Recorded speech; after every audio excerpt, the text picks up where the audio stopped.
Okay, Fox News. let's watch this. And so what struck me about the Waters thing, which I actually thought was really dangerous, is that to me it had big incel vibes. Like the way that... Dude, oh my God, things are changing, dude. We got fucking MSDNC saying big incel vibes, which is true, by the way. So true.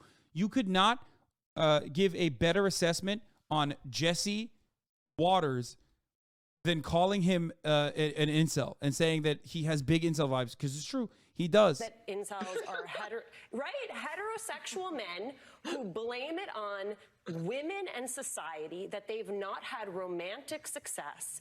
You have Jesse Waters blaming it on women and society, that his ideology has not had political electoral success. Excuse me.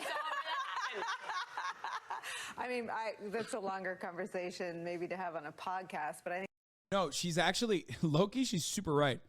Jesse Waters' entitlement towards like the female vote, despite everything that the Republican Party, the National Party, has done electorally to like lose the female vote, is unironically the exact same mentality that incels have, where they think like, I'm entitled to sex from women. I don't need to fucking shave, groom myself, you know, smell good, be a nice person, whatever the fuck, do all the shit that I have to do to be able to compete here, and women should fuck me anyway.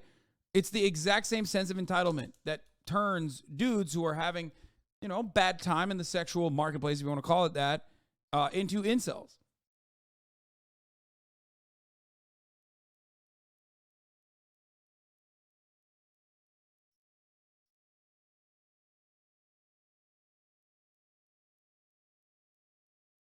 Great take from MSDNC.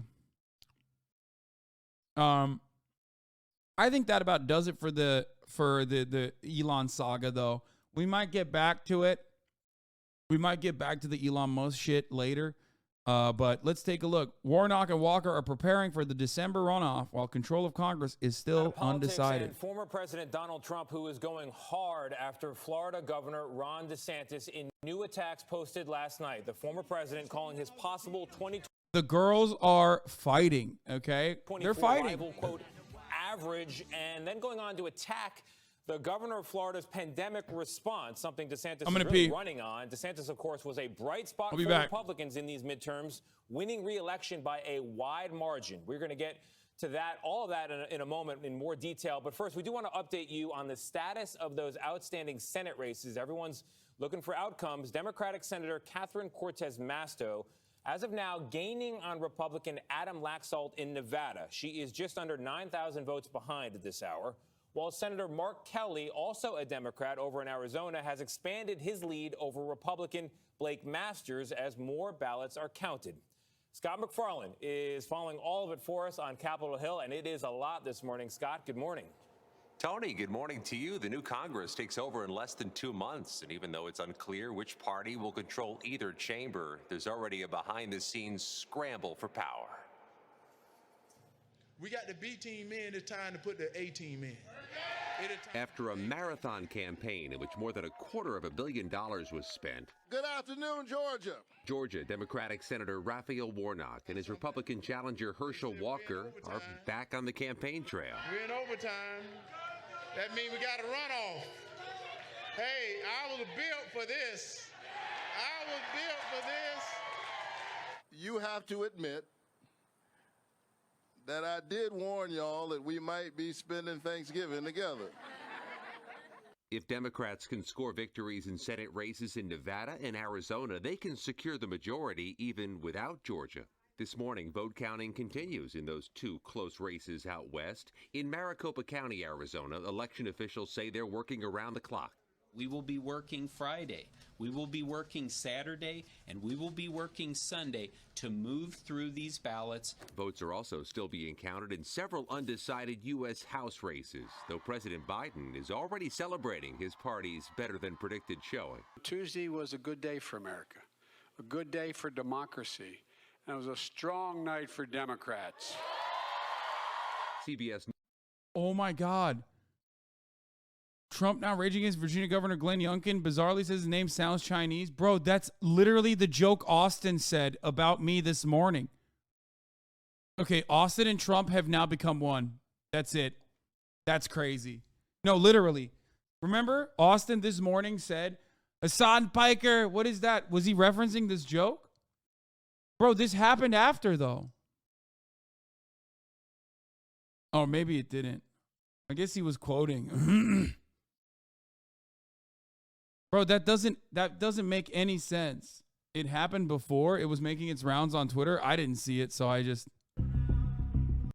That's crazy. Oh, this was yesterday? He was referencing this? Okay, I didn't understand it.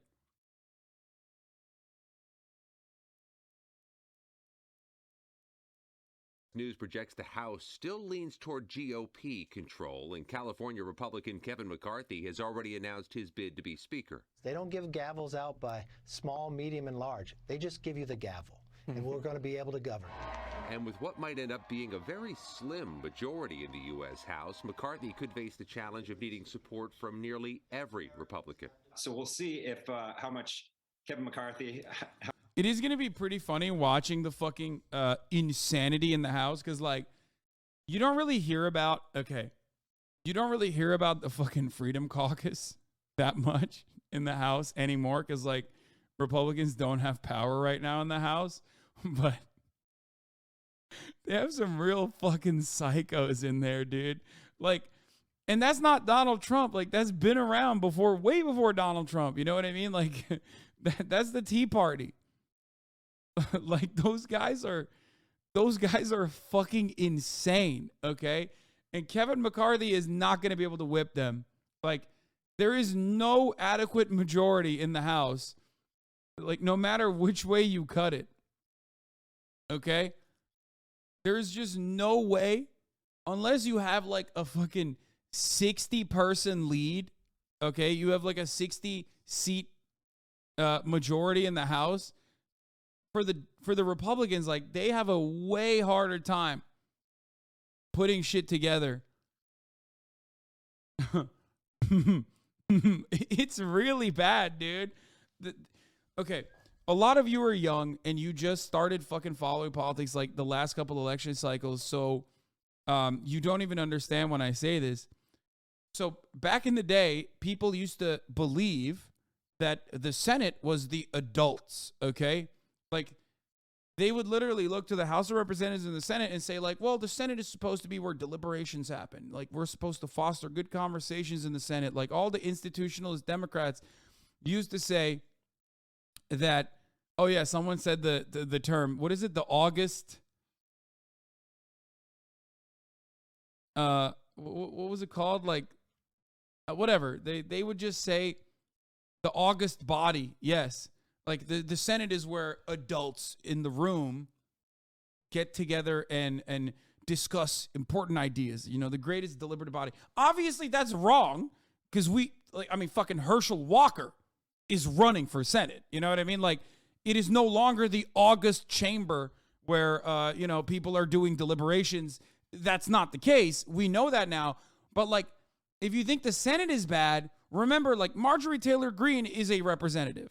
Lauren Boebert is, well, who knows? Hopefully, fingers crossed, she's not. But, like, she's still, or was, a representative. The House of Representatives is way, way, way worse than the Senate. Usually because of the sickos that I just mentioned, like the Freedom Caucus.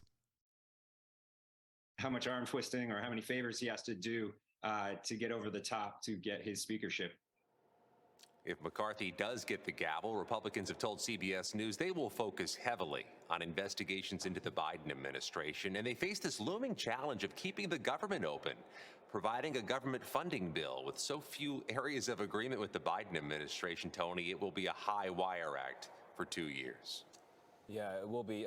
Scott, I want to circle back to the conflict that's brewing here, really spilling out into the open between former President Donald Trump and Florida Governor Ron DeSantis. The former president unloading on Ron DeSantis overnight in this long statement. How did that play out, Scott? Yeah, Tony, just hammering Ron DeSantis on social media. The former president accused DeSantis of being disloyal and of playing games.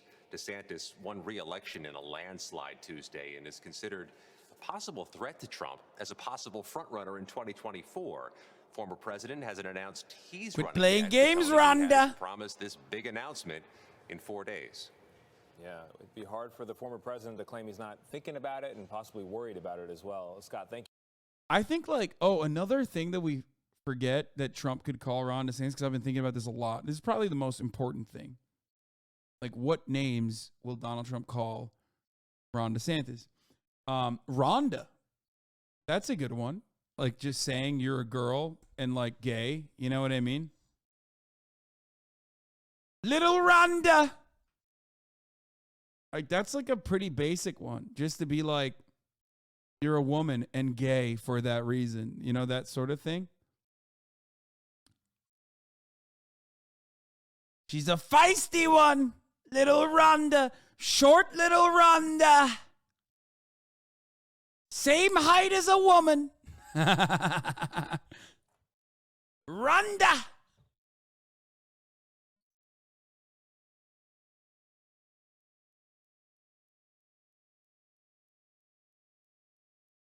The internet says he's 5'11". Yeah, Trump is 6'4".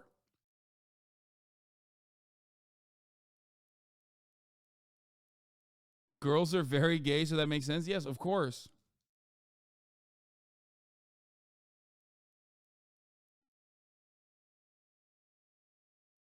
Anyway. He puts that fucking boots photo up of Ron DeSantis wearing the boots during the hurricane and just calls him Rhonda, little Rhonda. It's over. God, I should just write for him, dude. I'm here to defend Donald Trump's honor, okay? I know it seems like I've been defending him a lot these past couple of days because, like, the Republicans are a bunch of fucking fake friends who keep saying it's, like, exclusively Trump's fault that they're, that they're receiving electoral defeats that they did not foresee. And it's like, dude, every single motherfucker that has shit on Donald Trump has unironically campaigned on his behalf and has talked about his successes, okay? And not even remotely concerned with, like, any bit of self-reflection. Like, maybe this is a Republican Party problem. Maybe we've, like, put the fucking gas on too hard. Like, they think maybe we're being kind of weird with the trans shit. You know what I mean? Like, maybe just we're going balls to the fucking wall. Like, they can't comprehend that world. You know what I mean? Obviously, like, the normal people, the Normans, the suburban voters, like, yeah, they don't like it when, Dave Chappelle is, quote unquote, canceled or whatever for saying trans people are weird, okay? But, like, when your entire fucking worldview and your electoral strategy...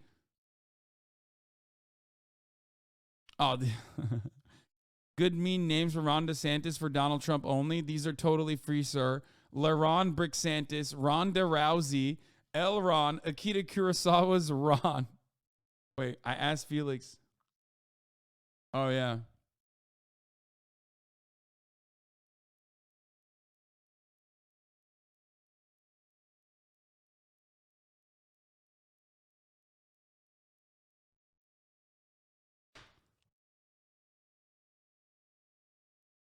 Thought about Dem State legislature performance significance? It's just wrong, DeSantis. I don't know, man. They haven't gotten, like... I'm telling you, like, Rhonda works. Or Rhonda Stinky. Rancid Ronald. Rip off Ronald. Wrong DeSantis. I call him wrong DeSantis because he's wrong all the time. That's why I back the establishment rhinos, because he's wrong. Little Rhonda. He's so little. Don't we love it, folks? He's so little Rhonda. I helped him win his election.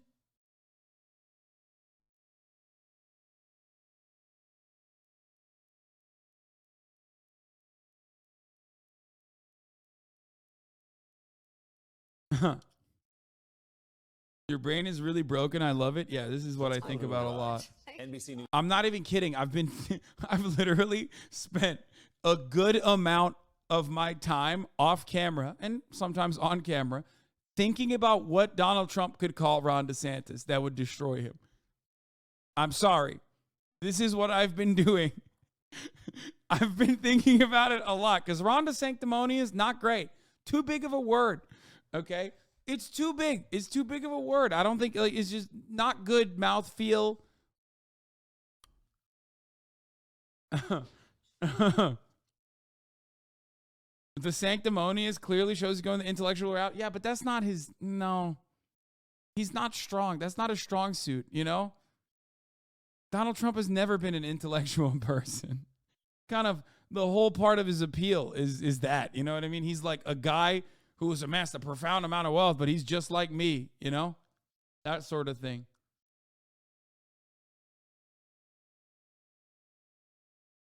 News national political correspondent Steve Kornacki. He is back over at the big board. Steve, good morning. We've been talking a lot about Nevada. I see it up on the board behind you, and Arizona this morning. Any new numbers to share that might indicate which way some of these races are trending? Yeah, well, we got some big developments in Nevada. We were here, it was a little bit close to midnight last night, and we got a big dump of vote in from Washoe County. This is the Reno area here. We got nearly 20,000 votes in, and they actually favored the Democrat Catherine Cortez Masto by a wide margin. It was a bit of a surprise because I think the expectation is it would have been more of an even mix based on what we knew about the party composition of the ballots that were being counted. And so with that, Cortez Masto was able to knock Laxalt's lead inside of 10,000 votes. One of the rural counties that's crazy. Also reported out late. That's where Laxalt's been running up huge numbers. So he was able to bring his lead back up to around 9,000. Cortez Masto had taken it down to 8,000 or so.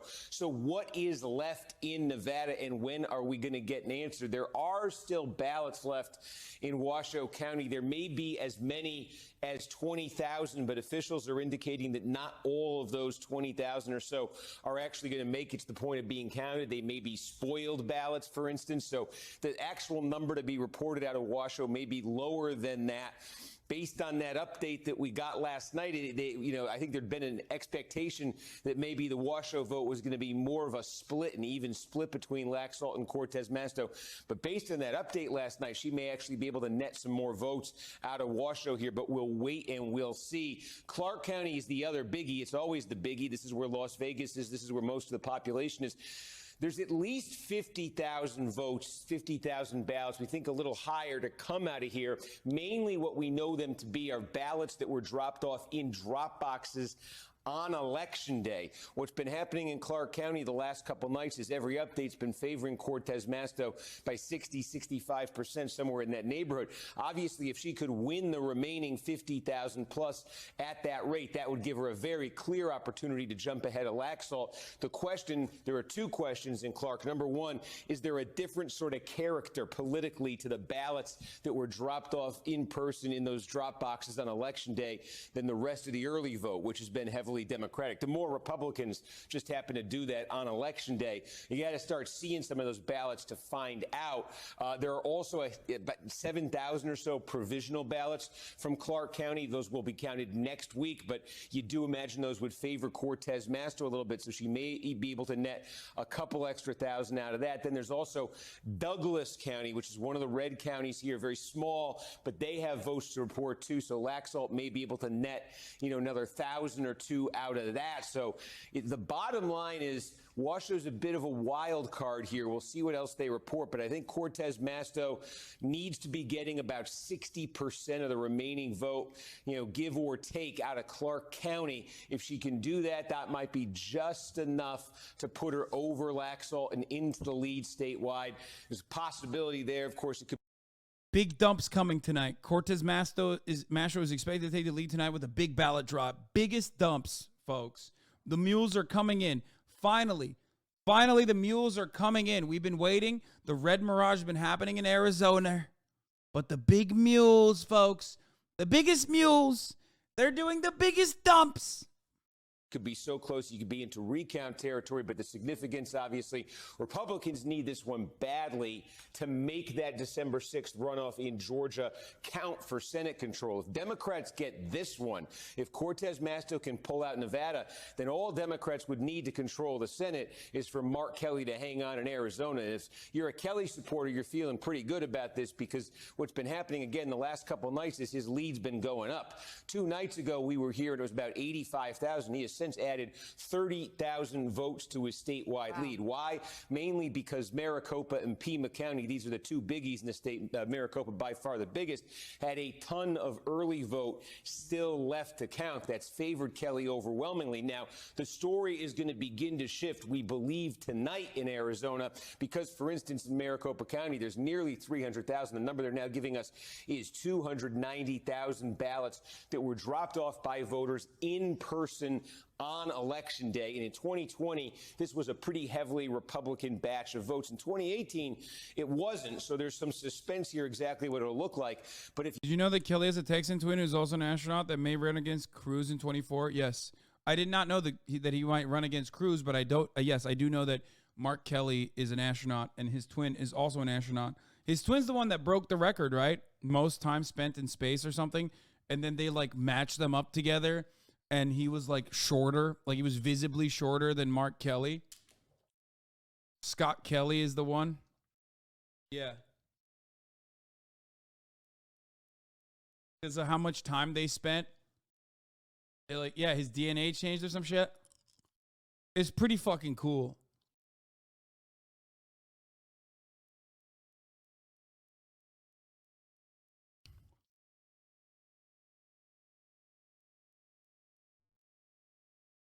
Carrie Lake's election expert bombshell. Until the bro, this is they're doing it. They're still doing it.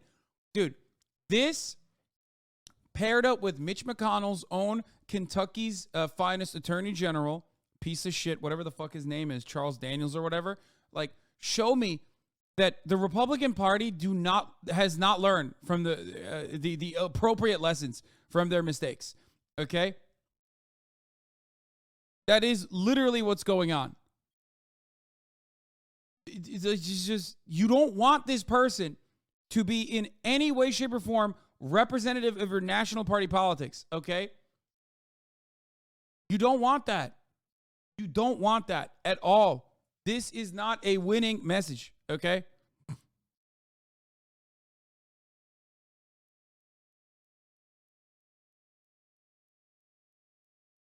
Like, the Republican Party is capsizing, okay? They straight up are, like, making their base smaller and smaller by hyping up the most sickest of freaks. It is really fucking dumb.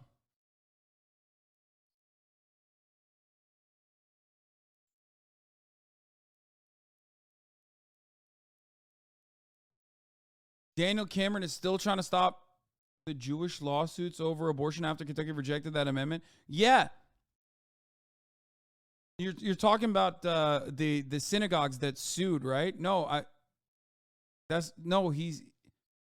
think he's talking about the chat. He didn't mean like Jewish lawsuit, like big media Jews or whatever. He means like synagogues literally were like, it is a violation of our religious freedom to not allow people to get abortions.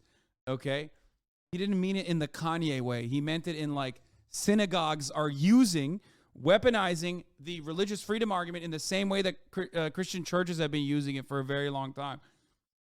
Because in the Jewish religion, you can get an abortion. Like, it's contrary to what Ben Shapiro fucking claims, you can get an abortion. It's not like a thing.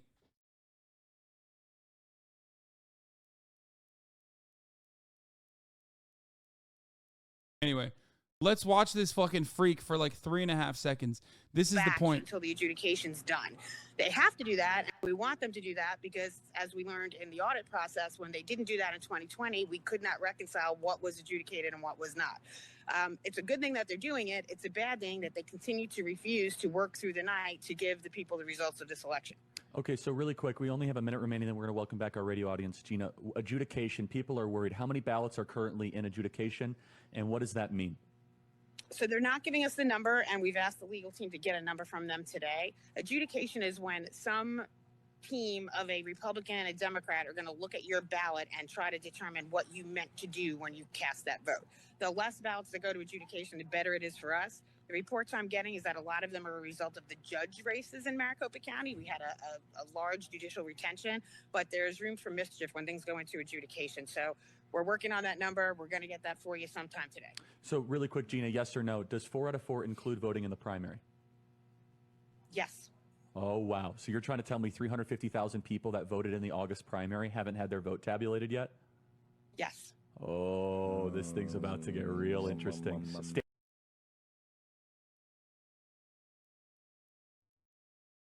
Bro, these guys are, oh my God, dude. They're like reading fucking tea leaves and shit. Look at how excited she is. I'm telling you, man, no shot. No shot. You just constantly keep repeating how big of a fucking loser you are, okay? And this, once again, when your fucking goal, okay, when your goal overall is to at least propagandize the position that like, oh, it's about more democracy. It's about more democracy. And then you undermine that as soon as more democracy happens in Kentucky with respect to abortion. You can't turn around and keep trying to undermine the people that literally went out and voted. They are going to remember that. Republican women are going to remember that.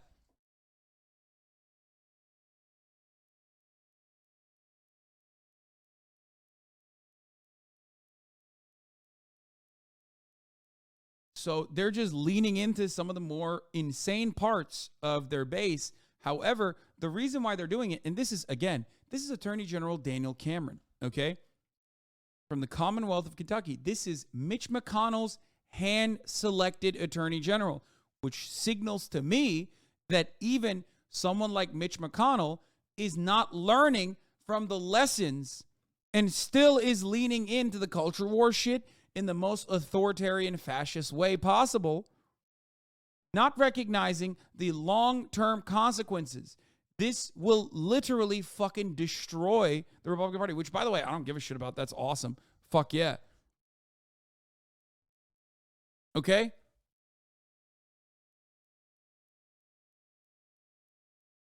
This is complete insanity. Leaning into this when it's a deeply undesirable and unpopular fucking thing, like taking away women's bodily autonomy at the behest of a tiny group of base voters that do not make up the entirety of your Republican Party's coalition of voters is fucking mind-boggling to me. It almost feels like they are purposely imploding the party from within. The reason why this is significant is for two fronts. Like I said, this is Mitch McConnell's guy. Mitch McConnell is a machine politician. Mitch McConnell cares about the Republican Party advancing the ideological goals of the Republican Party and, protecting capital.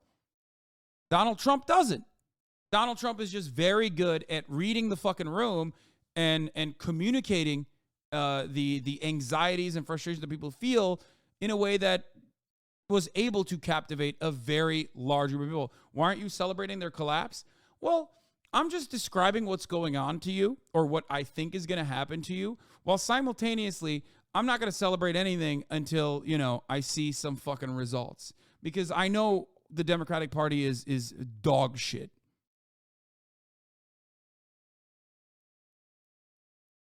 You know what I mean? Like, I still know that the Democratic Party is awful. Like, I'm celebrating their collapse a little bit. I'm making fun of them. I'm joking around. But I also am, aware that preemptive celebrations can sometimes fall flat when on the other side, you have the Democratic Party, which I believe if they operated at the national level as the New York Democratic Party has, we could still end up seeing some fucking defeats down the line. Despite the internal fuck up. But it's almost a matter of like, will the internal fuck-ups within Republican strategy over the course of the past 40 fucking years finally going to implode and destroy the Republican Party from within fast enough before the Democrats could use this opportunity to just still keep it afloat while simultaneously, destroying themselves in the process.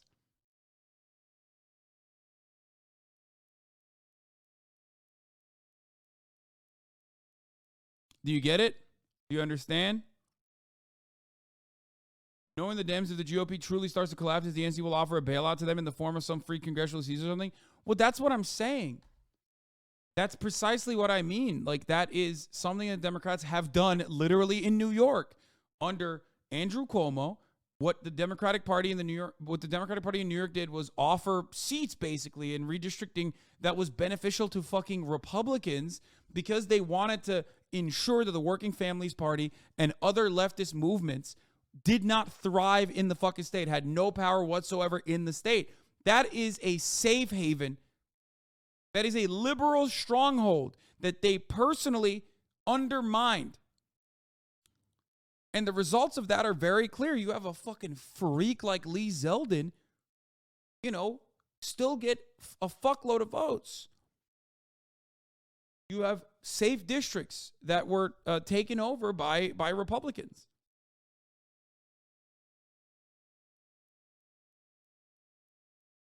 Hasan, pro-kürtaj Amerika'da popüler değil. Oğlum sen ne salak adamsın ya. İnanamıyorum yani. İnanamıyorum abi. Ya bu kadar geri zekalı olabilir misin? Türkiye'den bana Türkçe diyor ki kürtaj aslında popüler değil diyor. Allah belanı vermesin senin geri zekalı. Senin anlayışın var ya, yani inanamıyorum. Herhalde İngilizce bilmiyorsun herhalde. %100 hatalısın. Yani tamamıyla yanlış söylediğin şey şu anda. This guy kept saying, pro-abortion is not popular in America, bro. Please, understand. This guy in Turkey is trying to tell me in Turkish that the pro-abortion stance is not popular. Here's Chris Hayes talking about it already. The thing you need to understand about the New York Dem Party is that institutionally they are far, far more focused on beating the left than they are Republicans. Jay Jacobs denied that Hochul had a detrimental effect on other candidates and refused to accept blame for both her performance and the losses in Congress. Instead, he placed the blame on progressive politicians who have shifted the party too far to the left. Which, by the way, this is ironically the exact same opinion of the National Democratic Party. So this is something that I am genuinely fearful of.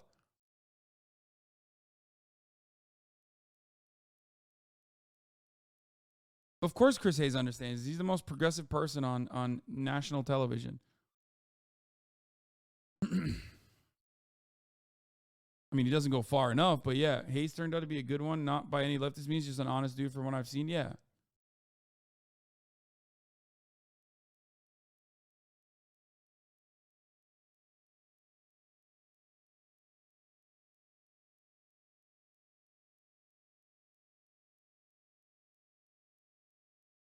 Too far to the left. Democrats are literally right-wing, even compared to other Western liberal democracies. That is true. But anyway, here's Marjorie Taylor Greene. Here's friend of the show, Mike from PA, Mike from Pennsylvania, talking about Marjorie Taylor Greene trying to bridge the growing DeSantis v. Trump divide by telling DeSantis to shut up and stay in Florida. Thread, I truly believe one of the most important paths to saving America is by having as many strong Republican governors as possible and keeping them in place. In states like Florida and Georgia, we have strong economies, lower crime, safer education, and our states are great places to live. There are reasons for this. In our red states, we have red state legislatures with full Republican control, and that means Republicans' bills will get passed through both chambers, signed into law by our conservative Republican governors with ease. By the way, low crime, Florida, even fucking Georgia. What the fuck are these people on, dude? Neither of these states have low crime, brother. That's wild, okay?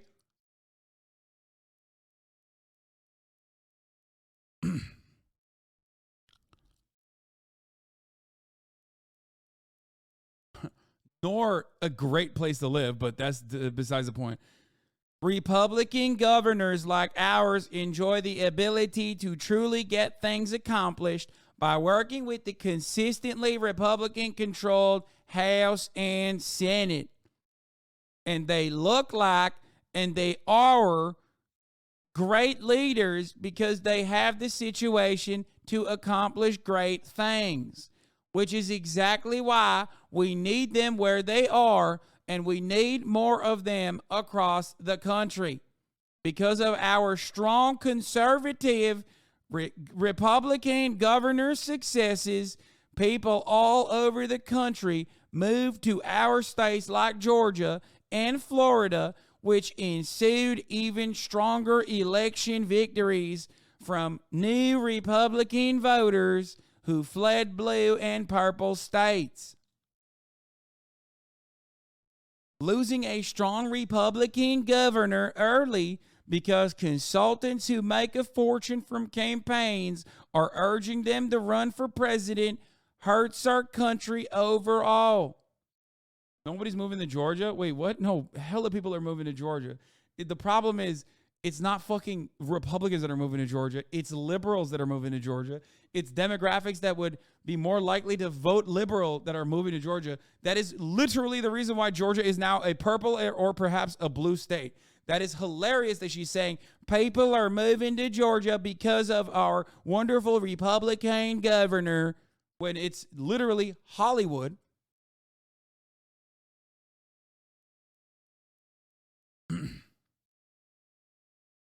She's not wrong about the consultant thing for what it's worth. Yeah, I mean, it's hot Lana. Hot Lana. Anyway, so, but yeah, no, people are definitely moving to Florida, but that is not a new thing.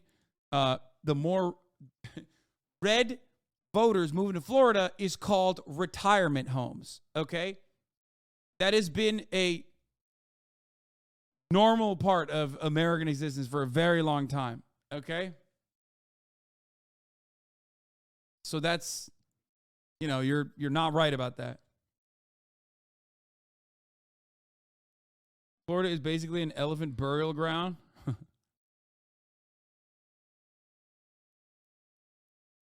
My barber today said if she broke her leg, she'd still walk to the polls to vote against Herschel Walker in the runoff. Nice. That's another fake voter. Illegal. Everyone knows a vote for the Democrat Party is a vote for crime. That is what is otherwise known as an illegal vote. If you operate under the assumption, for argument's sake, that this is going to be a pretty strongly Republican batch of votes, Kelly may have banked a big enough lead here, may have built up a big enough lead where Masters would just need to get such an obscene number with this 290,000. That impression is a work on, brother. Dude, that impression is so spot on that people will think that I am Marjorie Taylor Greene, okay? It may not be enough, even if he's doing really well, to erase that kind of lead statewide. So for Democrats to control the U.S. Senate... There are motherfuckers whose aunts sound exactly like that. You can fucking copy me all you want. Without even needing that Georgia runoff, they're feeling, I would say, pretty good about Arizona. Nevada, they certainly have a path. They'd be a little bit more, I'd say, cautiously optimistic about Nevada. Where Democrats maybe are feeling very jittery this morning is in the other marquee race in Arizona. Because if you see Kelly leading by 115,000 in the Senate race, very different story in the governor's race. Democrat Katie Hobbs' lead over Kari Lake is under 27,000 votes. We've seen Hobbs continuing to run about 80,000 votes behind Kelly's level. And again, that dynamic I just talked about, that 290,000 ballots or so, if they indeed, it's an if, but if indeed they are Republican to the extent they were or somewhere around the extent they were in 2020, that's going to be more than enough ballots for Kari Lake to leapfrog Katie Hobbs and take the lead in the governor's race. So that 290,000 is consequential, obviously, to control of the U.S. Senate, but also to this governor's race in Arizona. So, Steve, for our impatient viewers, fair to say that tonight around 10 o'clock, perhaps, on a Friday night, you might have a better sense of where Arizona is headed? Yeah, it was on the dot last night, 10 o'clock Eastern time. We got a big update of 76,000 votes from Maricopa County.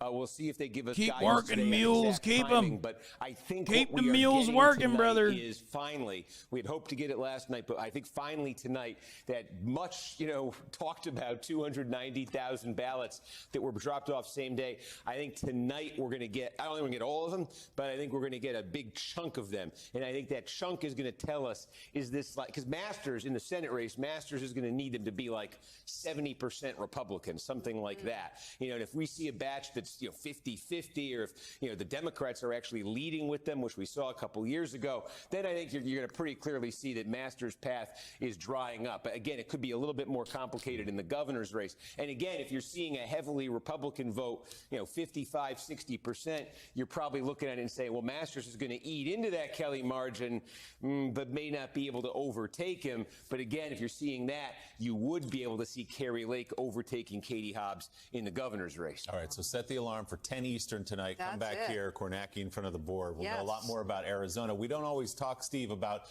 the race for secretaries of state, but they are crucial in Arizona and Nevada because you have two people on the Republican side who are election deniers and have expressed skepticism about whether they would ever allow a Democrat to win a race, in the case of Mark Fincham anyway. What do those races look like this morning? Well, so you could take a look at the difference in how these races are going. 115,000 vote lead for Democrat Mark Kelly in the Senate race. Then go down to the governor's race. As I said, Kari Lake, the Republicans, doing better here. She's only trailing. It's so weird. Like, so what happened? Do people just they're flaming you on liberal Twitter for not mentioning Veterans Day? Okay, dude.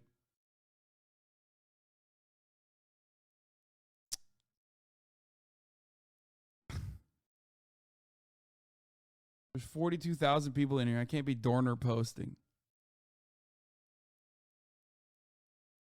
But yes, on this day, just like any other day, you can't corner the Dorner. By 27,000 votes. I just took you through how that could be enough ultimately to get her to victory. We'll see. Now, here's the Secretary of State's race. Fincham, the Republican, this looks much more like the Senate race. So this is what I don't understand. So what happened in Arizona where they were like the governor, they're on crack or something? Like what? Like this looks like Mark Kelly, or this looks more, this looks closer to like the national, when you pull away from like each individual race and you look at like the national conversation surrounding like sick freaks who are, sick like election perverts, basically. You know what I mean? Sick election perverts losing all around the country. Like, did people just not realize that Kari Lake is just like that when they saw, because of her like local news background? And a lot of people love local news, and a lot of people still, unfortunately, believe. A lot of people, still trust local news anchors and shit like that.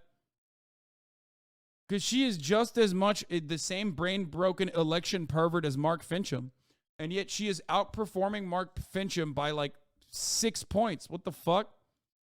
Yeah. So not the 6, but like, we're talking about in the Senate 3, race 4 really points. kind of obtain in the Secretary of State's race as well. And then again, you take a look here in the in Nevada, Marchant, the Republican running for Secretary of State there, he already is trailing the Democrat in that race by 5,300 votes. Again, you take a look at the Senate race, it's Catherine Cortez Masto, the Democrat, who's playing catch up there. So again, there's a small difference there. That's about a 15,000 vote difference between the two of them. But that's a significant difference, because we're asking, can Cortez Masto get to a point where she finishes, a couple thousand votes or more ahead of Laxalt in this race? Already in the Secretary of State's race in Nevada, the Democrats have the. Katie Hobbs ran a dog shit campaign. She's seen as a pompous ass. She dead ass did not campaign, bro. I mean, the only thing that I can attest to that from, where I'm standing is that I never heard about Katie Hobbs at all, and I only heard about Kari Lake. And in a lot of these elections, you can't just rely on down ballot voting as hard, or you can't rely on the ticket as hard. Can't have other people try and carry you, especially when things are close. Kari Lake has name recognition both as a, election pervert and also as a local news broadcaster. He was top of the ticket, I know, but I meant, okay, up ballot voting. How about that? Not down ballot voting. You know what I mean? It's just party line voting. That's what I'm talking about.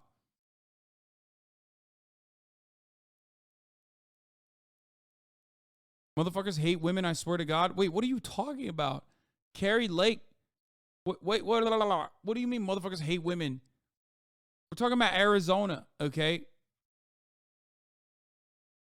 Both of them are women. The lead.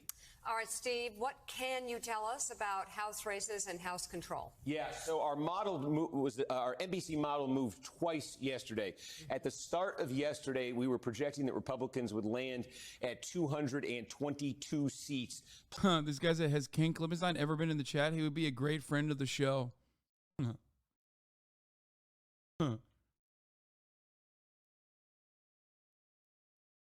Plus or minus, crucial, plus or minus 7. This is an estimate, but it moved twice yesterday, ticked down to 220 for the Republicans. Again, 218 is the magic number for a party to get a majority. We now have Republicans landing at 220 plus or minus 7 seats, meaning there is still an opportunity for Republicans to press that number up into the 220s, but there's also an opportunity for Democrats to get to 218 to 219 to just barely eke out a majority. The big thing that's going to decide this on the House, we can just call up the map here, is California, because there are just a bunch. I hate that the fate of the House is now in the hands of 3 of the dumbest fucking states when it comes to tabulation.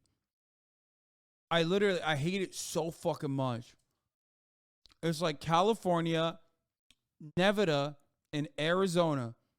Just the most unreliable. It can't go on like this. It cannot go on like this. You have to fucking fix this election counting process.